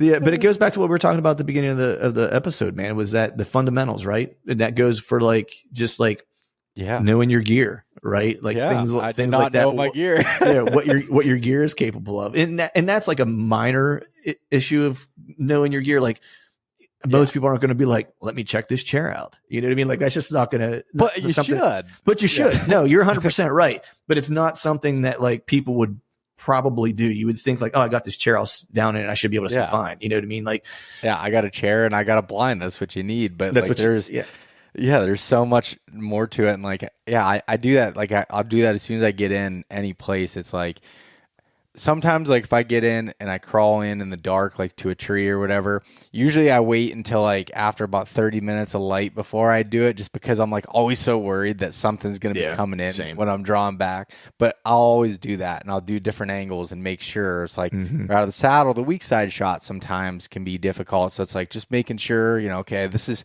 how I'm going to go up over my bridge, because I like to do it that way. So it's like, okay, is my arrow going to get caught? Is there anything above that can hit? And how can I get into this position? Because if you have a weak part or a shot that you don't want to take, that's probably where the deer is going to come. And 100%, dude. At least 100%. That's how it works for me. So that's it's like, exactly it's figuring that stuff out. And I remember like my dad's told the story before where when he shot his 170-inch deer in PA, when he started hunting off a saddle that year, his biggest fear was his weak side shot. And he was practicing it all the time in the yard. And he ended up dropping his bow poundage because he didn't feel comfortable being in certain positions and being able to draw back comfortably under pressure. So he dropped his bow poundage, and I was kind of giving him shit about it. Like, come on, you just need to practice more. And he's like, no, this is what makes me feel comfortable. And, you know, and that's how he ended up having to shoot that deer. And because he practiced it and, you know, dropped his poundage and had everything the way he needed to, it worked out. And so like there's that's something that we definitely don't talk about enough, are those things of those things. You know, we talk about the tactics and all that stuff, which is all great, but I can't tell you how many times I've had opportunities on things that I screw up in the final moments of making the thing happen. And, you know, the real killers, I mean, they learn from those things and they don't leave things to chance. You know what I mean? Like that's the thing. But the most important thing there that I'm hearing from your dad, and this is like more like an old guy thing, I think. Cause I'm getting to be an old guy now. So it's like a lot of this stuff kind of, like it comes to fruition for me too, is the drop of ego. I'm going to drop my poundage because it's going to make this shot easier for me. Right. Yeah. Like that was the important part. You know what I mean? That he wasn't hung up on like, how much am I pulling? He's hung up on like, how am I going to kill this deer? What gives me the best chance to kill this deer, you know, or a deer, whatever it is. Right. And that is a lot of times, you know, I think especially younger dudes, you know, are hell bent on, you know, worried about what this person thinks or that person thinks or whatever, what someone may think of them. And you should just do what it is you need to do to be successful. You know what I mean? It's like, and I see that a lot in like the jiu-jitsu room and stuff like that too. It's like, man, the guys that come in that don't have an ego, like they're usually the best guys. Like they get tapped, but like in the process of doing that, they're learning because they're playing and they're expanding their game because they're willing to make some mistakes to add new tricks to their bag. You know what I mean? Yep. And it's the same thing I feel like in bow hunting. It's like, if you just lose the ego a little bit and maybe drop the poundage on your bow, or maybe just, you know, give into the idea that maybe you don't know as much as you think you do, and maybe you should seek some advice from somebody who does or whatever. And it's not a sign of weakness. It's actually a sign of like you being very self-aware of what you need and where you're at and like where your holes are and where your weaknesses are and stuff like that. Like that's a sign of like someone who's going to be really, really good. You know what I mean? Or someone who wants to get better. Right. And doesn't have to always be right, or doesn't have to be the man, or whatever the case is. Like that, I think is key. Cause dude, I don't know how many times I've reached out to guys to ask advice. Right. And after I killed that deer in Kansas, like I've had plenty of buddies of mine who are by far better deer hunters than I am. Like by far, like in a way better deer hunters than I am, that are getting ready to go to Kansas, that are like, hey man, can I give you a quick call? I have some questions about Kansas, you know, and just pick my brain about like what my experience was, you know what I mean? Yeah. And these dudes are guys, some of them are like guys I put on a pedestal of like, these are some of the best deer hunters I've ever met. You know what I mean? And it's because they're always seeking that thing that helps them get a little bit better. You know what I mean? Like they don't have an ego. They don't care where the information comes from, you know? And that's cool when you see that in our community, you know, and I just think it'd be cool is like if we, like, as we see more of it, like plenty of people do it, you know, it's not saying that like there's a bunch of bad eggs or whatever, but you know, if there's a young guy out there listening and he's struggling with something, you know, whatever it happens to be, it's like, man, seek advice from someone who knows, you know what I mean? Like, don't let your ego be the reason why you continue to make the same mistakes. Man, it's so true. Cause like you get in and especially guys, like that's just our nature to not want to ask for help or feel like, oh, someone's going to look down on us for it. Like I've learned that so much. Andy May is a great example of someone that he'll reach out to me from time to time and be like, oh, you know, I was listening to this podcast with your dad and, you know, I have some questions on it. And like, he was diving in deeper and it's like, Andy doesn't, in my opinion, doesn't need any help. Like Andy's got it figured out, but like he'll be like, oh, I'd love to come hunt PA with you guys sometime and just learn. And like, I'm just like, that's, you know, why he's so good at what he does. Not the only reason, but like he's willing to learn and willing to hear out other people and understand it. And that's such a good point. And what you said there is the ego side of it. And we all can get that. I think it's the important part is being able to catch it when we're starting to act that way and figure out what to do with it. Well, it's the self-awareness. You know what I mean? Like that's where it starts. It's like until you recognize, you know, and can be honest in evaluation of like, you know, what your skills are and where the holes are. You know, until you drop your ego enough to do that. And it's like when you are able to do that, that's whenever you then, you know, seek to fill those holes and try to find means to do that, whether it's like doing it on your own and doing some development, or whether that's, you know, seeking people who have been there, done that and getting some advice, you know. And I've never met anybody good at anything who wasn't self-aware. And the reason they got really good at the thing that they did was because they were self-aware and they sought advice and counsel on how to fill those holes, to fill the gaps that they had. Yep. And it doesn't mean you have to fill every gap. Like there's plenty of holes that I have still in like my hunting game. Got a ton of them. Some of them are just things of like where it's just not as, it's not worth, I'm trying to figure out how to say this. It's the benefit to me because that aspect of my game probably will never be great. I'm probably better off letting it be where it's at and developing other areas that I can actually be really, really good in. You know what I mean? And so that's more what my focus is. And like really what my focus has been now for probably like the past 2 years and continuing this year. And I think that'll be something that I do like the rest of my life, most likely, is trying to figure out and find ways to just enrich the experience. Like everything else be damned. It's like, I'm just trying to figure out how to enrich the experience. You know, and that's, you know, partially why it's like I'm making, like, why I'm shooting a traditional bow now. You know, it's like, not because it's cool, not because it's harder. You know, I don't need deer hunting to be any harder than it is. Like, it's hard enough for me. You know what I mean? Like, so it's not that, you know, I promise you that. I don't walk into the woods and be like, man, this shit's easy. You know, it's like, Yeah. no, I got this, you know, all figured out. Yeah. It's more of deepening the experience, enriching the experience, right? Because, like, you know, what part of that, the reason why I wanted to do it on the ground in Kansas is because I wanted that. I wanted the challenge of beating them on their terms, right? I didn't want the advantage of being above them. I wanted to have to do it at eye level with them, right?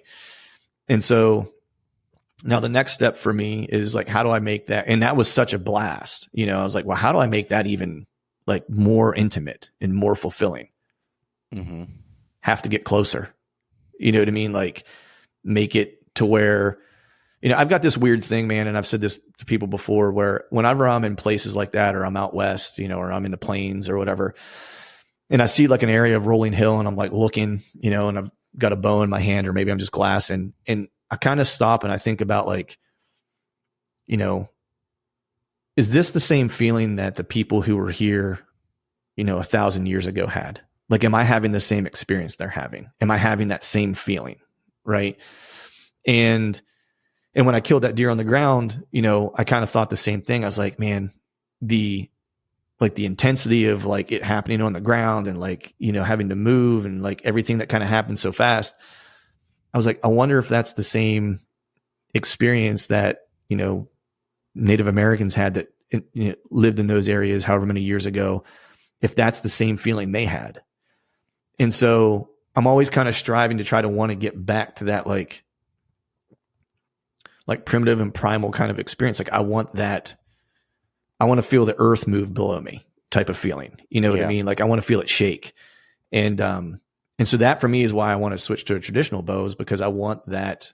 I understand myself now that what I'm kind of seeking is to try to connect things to my body and my being more than anything else, is like to have a direct kind of connection to it as much as I can. Right. And so removing the elements between me and the prey as much as I can. Right. Because I want to try to get as close to, like, I mean, maybe it's weird, but like, I want to know what it felt like to live during that time and hunt that way, you know, and I'll never get there 100%. I can't, right. There's too many other influences that I have that they didn't have. Right. But I can try. Right. And part of me is kind of like, I wonder what that'll be like, you know? And so it's that kind of, you know, wonderment, I guess, is the thing that kind of drives me to want to try something different and remove some barriers and make it a little bit more intimate and have to be a little bit better of a version of myself to do it, you know, I guess is the way to think about it. Yeah, no, that's a really good way of looking at it. And like you said, that's not something that it's like 100%. Like, you know, you're not going to take your phone with Spartan Forge and be like, I'm done using maps now. I'm not using maps anymore.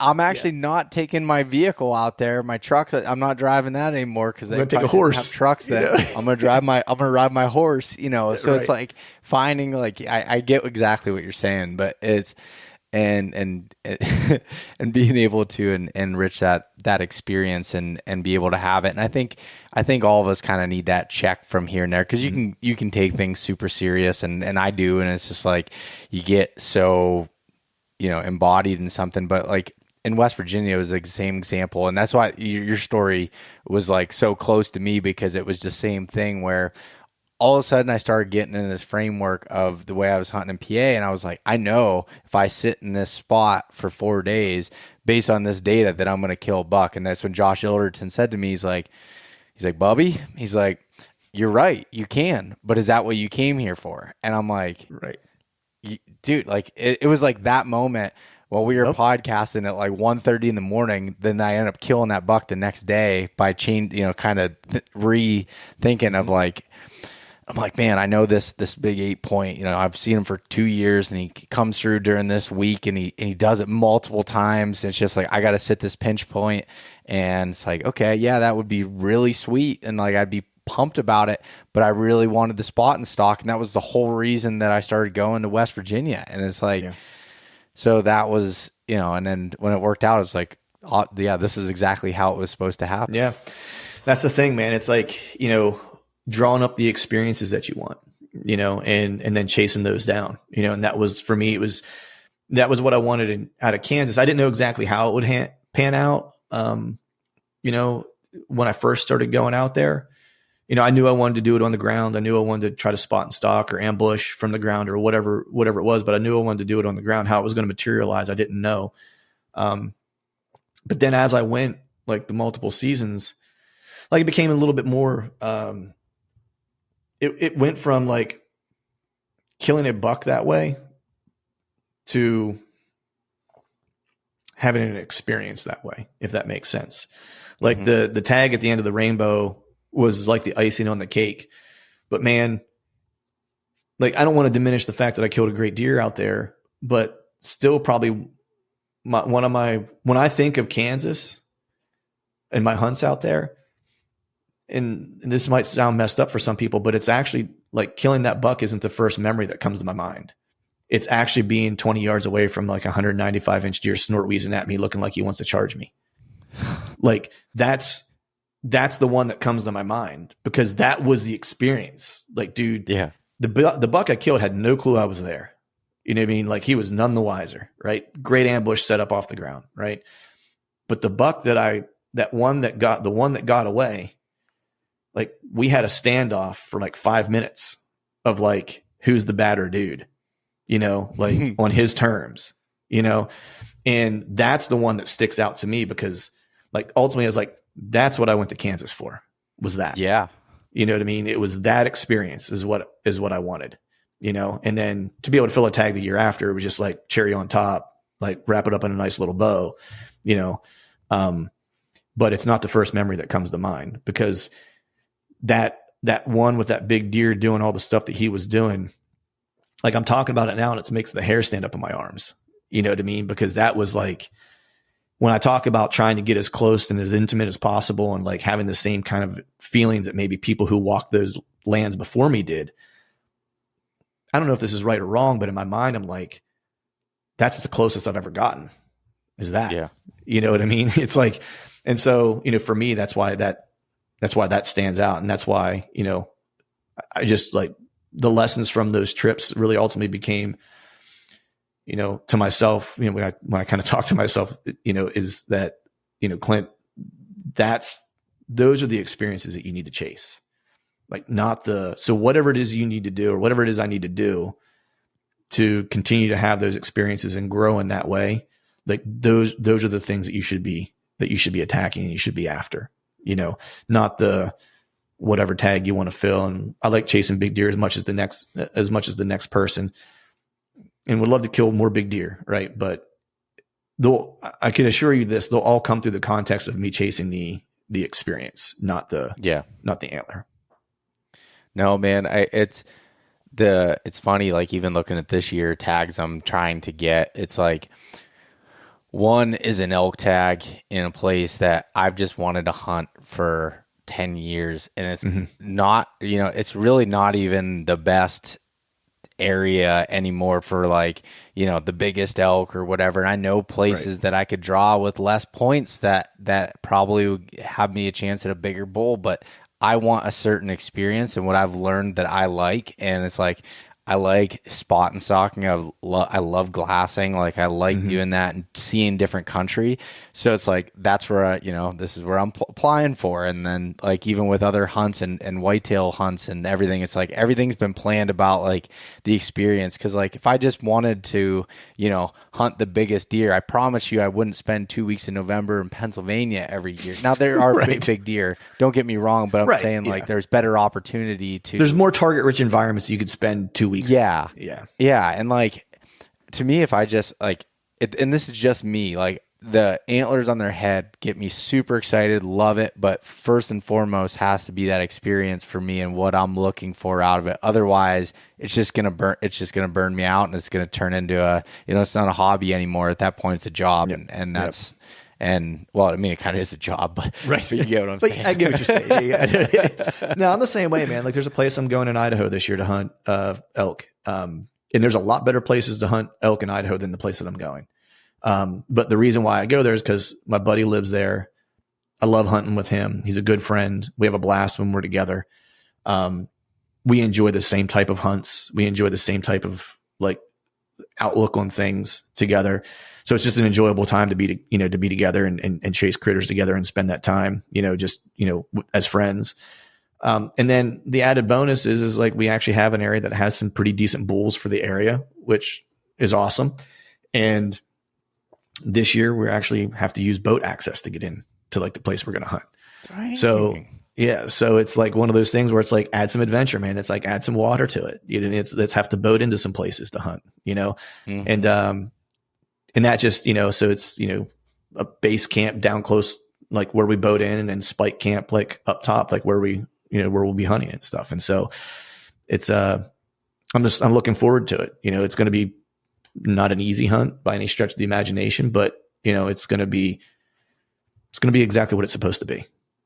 Exactly what it's supposed to be. I love it. Mm-hmm. And yeah, man, I look for that kind of stuff and in the same type of hunts like that you're talking about. And like, that's to me, like, no matter what happens, like obviously like the goal is to be successful on the hunt, and anybody's lying that says they don't want to be successful. But like, I think it makes the whole experience that much better when that's Mm-hmm. the way you're going into it. And I think a lot of times you end up becoming successful because you're doing what you want to do and putting yourself in those scenarios.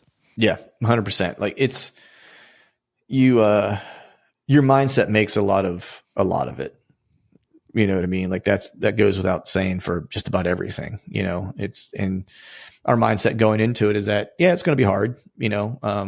We know there's bulls there. My buddy hunted this particular area last year and saw some really good bulls. He was actually in this past week because he was like, they had a funky winter, like where they didn't get nearly as much snows that they've gotten in the past. And so he wasn't sure like how this area was going to kind of play out. And so he went in last week and did some scouting, just kind of walking around, like seeing what was around. He had some trail cameras, I think, in that general area that it was kind of pulling to see like what lived and whatnot. He texted me. He's like, dude, all the elk are back and all the places that I found them before. And I'm like, sweet, so Yeah. I'm like, that's a good sign. And the cool thing is, man, and this is when, you got good buddies, man. Like I'm a dude coming from Pennsylvania, I think I'm going to be out there for like 8 days or something like that. My buddy Wilson's never, he's lived out there now 2 years. He's not killed an elk since he's been there. He's had some, I should have him on the show to kind of talk about it, but I don't know if he wants to. He had some hard luck this year, which is why I haven't mentioned a whole lot about what his season was like. Cause he had a rough run. But so he's not killed a bull since he's lived out there. Right. And then we got a couple buddies that he became friends with, who then I ultimately became friends with, that they're all, native to Idaho and lived there most of their life. And because I'm coming out, I think I'll be out there the 12th, I think is when I get there. I think I'm there like the 12th to the 20th or the 12th to the 21st or something like that. And all those dudes are looking forward to the hunt. And every one of them has texted me separately saying, I don't care what we do on this trip as long as you go home with a bull. Like their whole goal is to get the guy from Pennsylvania a bull. You know what I mean? That's so awesome. And that's when you got good buddies. You know what I mean? To where it's like, hey, we got a buddy who's flying out here for 8 days. Like we're going to focus on getting him a bull. And then once we get him one, then then the rest of us will figure the rest of our season out, and those guys that live out there, it's like surprising, cause I don't know them all that well, you know what I mean? The fact that they're willing to do that is just, speaks to like their character, you know what I mean? And the kind of guys they are. But my buddy Wilson, who's lived out there for 2 years and has not killed a bull yet, and is just like, he texted me again yesterday randomly. He's like, dude, I'm so looking forward to carrying your bull out this year. Like that's when you got real dudes. You know what I mean? Where it's like, where we're all for each other. We want to see each other succeed. No one's wishing someone bad luck because they think that maybe they'll have better luck. It's each of us are pulling for each other, and those dudes are hell bent on getting me a bull and watching me light up. And I'm like, dude, like, I want all of us to get a bull. You know what I mean? I was like, let's all kill one, you know? Yeah. Let's all have like the hunt of a lifetime together, you know, and something that we'll remember for 30 years. That's really what it's all about. That's exactly it. And I've said it on here before, but like, I feel like it gets asked a lot because there's a lot of people that don't necessarily have like the same type of friend groups that we have or the abilities, but at the same time, in my opinion, you have to be the person that you want to hunt with. Like, as far as you have to be that person that's willing to be selfless like that and do things and genuinely be happy for somebody else to be able to do that. Like, those are the hunting partners I look to be with, and I strive to be that person. And I've said it years ago on the podcast, like my first out west trip, I wasn't a person that I would have wanted to hunt with, because like, I didn't have the right attitude, and I was also with my brother and stuff, so we obviously have brotherly things, but not the right attitude, and it kind of changed my whole approach to doing that. And I look at people like Johnny Stewart, for example, as someone that for years, like, I've seen that guy be so selfless with his his hunting spots and taking people and giving those experiences that, and ultimately he is rewarded on his own hunts for that, and it ends up working out, but like, he doesn't care about that. And like, those are good people and amazing friends to be able to have. So I mean, that's awesome that you have that. And that's why I'm so picky on like who I'll go hunting with. And it's not that I don't like, that I don't like people or I wouldn't, want to spend time with them, but going on a hunt, like, especially one like that, that's going to be hard. At some point, it's going to be mentally challenging. It's going to be physically challenging. You got to have your close circle of people that, I have good friends that I don't want to hunt with. And there's, good friends that I love to hunt with, and, I'll die hunting with them. And like, that's kind of the way that I look at that. But yeah, I couldn't agree with you more, man. Like, I think when you said you first need to be the hunting partner that you want to surround yourself with, I think that's really important, right? Like, you need to, you attract what you are, essentially, right? You attract like-minded people. And, like, the example for me is just when Chad and I first went to Kansas, like, he killed, a Boone and Crockett deer the first year we were out there. And, dude, I was so pumped for him. Like, he texted me, and my man was losing his mind. And, and I was like, dude, let me finish my hunt. And I was like 45 minutes, maybe an hour away from where he was hunting. I was like, let me finish my hunt. I had like 45 minutes or like an hour left of light. I was like, and as soon as I'm done here, I was like, I will drive over there and I'll help you get him out and whatever.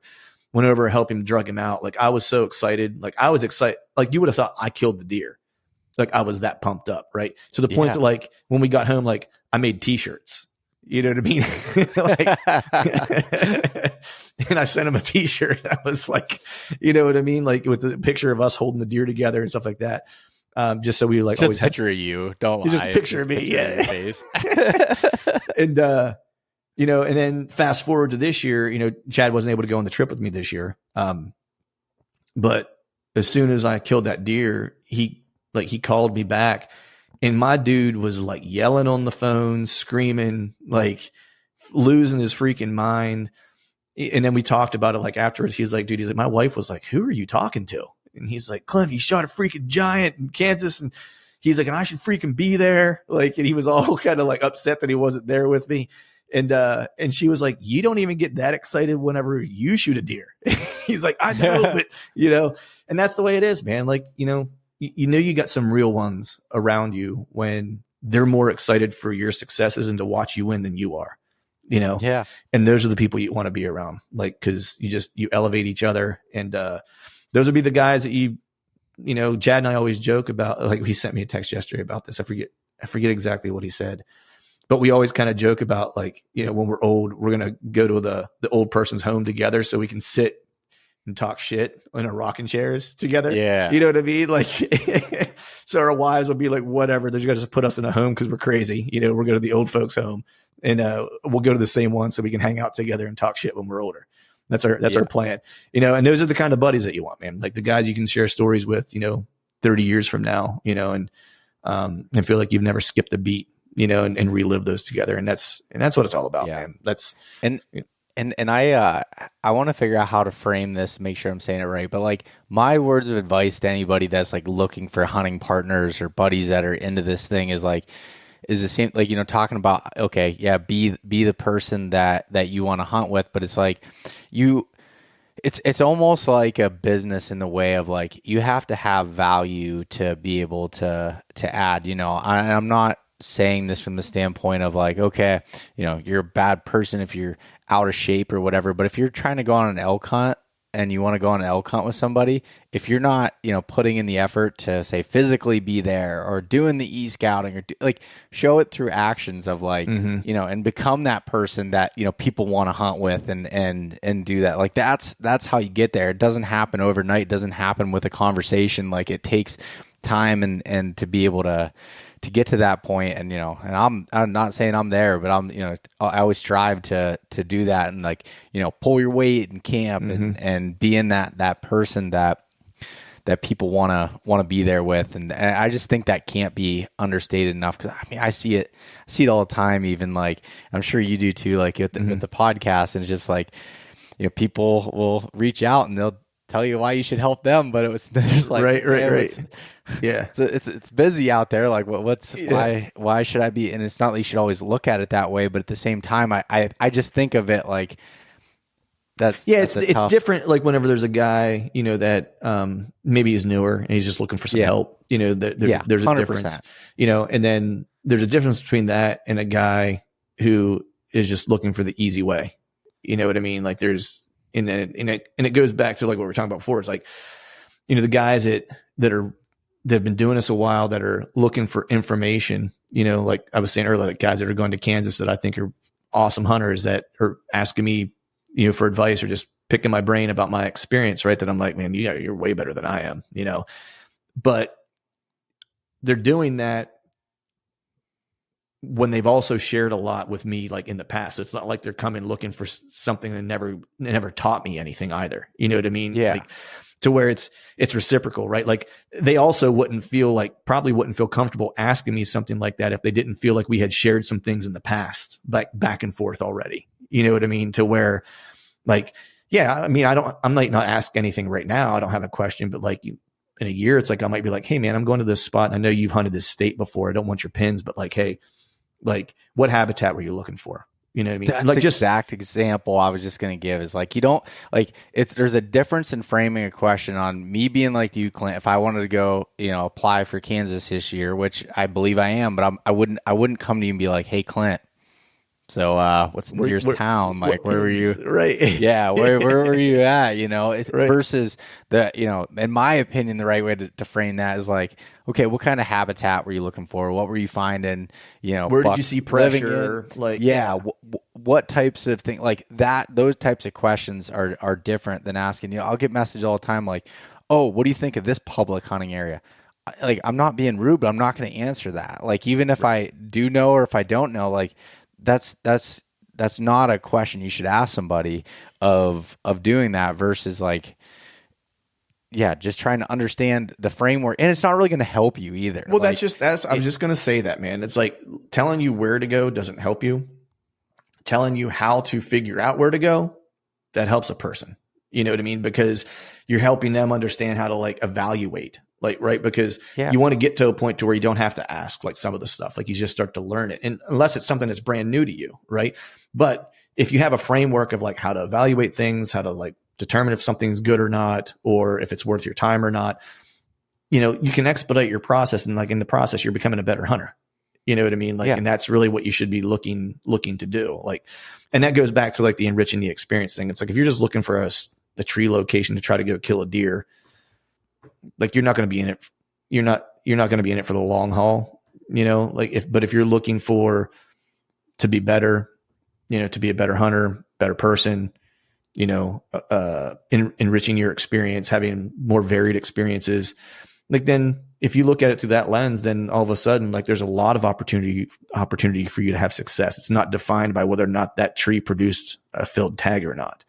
Yeah. And so you could share, you could share your pins, or, say Johnny could share his pins with anybody in the state of Pennsylvania, and I could say probably a lot of people would not find the same success that he does just based off of sharing those spots. It's like it's the how and the and the why versus the where, and I truly believe that. Like if and I've always I've heard this quote years ago from Dustin Rowe, sheep hunter and guide up in Canada, about like how he's killing some of the biggest sheep in areas that aren't known for it, and he's like, if there's a tag allotment there, then he's like, then I can find the animal. But like, that's an example of, he's got the process, he's learned it, he's put in the work to be able to get that success. Whereas throwing somebody else in there is not willing to do it. It's, but anyways, man, I don't mean I kept you way longer than I gave you the time allotted. So I apologize for that, but no, good, dude. I always like catching up with you, man. Super good conversations. But with that said, how about you tell everybody where they can find you at, and then definitely recommend anybody go check out Clint's stuff. Yeah, man. It's appreciate you having me on, dude. It's been way too long for us to catch up. We need to make sure we do this more often, or at least have phone conversations more often. But truthfromthestand.com, everywhere on social media, Instagram, etc., YouTube, it's just Truth from the Stand. So anything that I do that's worth watching, listening to, or not worth watching and listening to, it's all there.